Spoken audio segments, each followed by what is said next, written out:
اذان کے بعد لوگوں کو نماز کے لیے بلانا کیسا ہے؟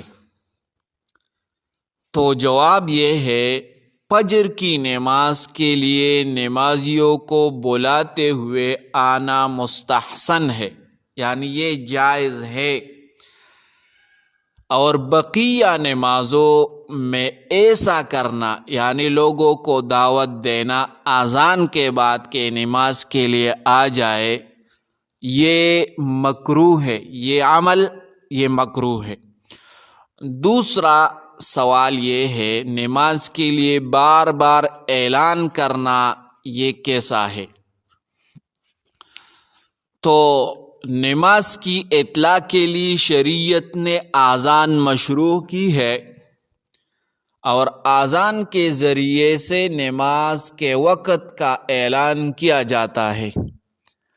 اذان کے بعد یہ جو دوسرا اعلان ہوتا ہے اس کو تصویب کہتے ہیں، اور فقہائے امت نے اس کو بدعت اور مکروہ قرار دیا ہے، اور یہ کوئی آدمی کسی دینی کام میں منہمک ہو تو اس کو نماز کے وقت کی اطلاع کر دینا جائز ہے۔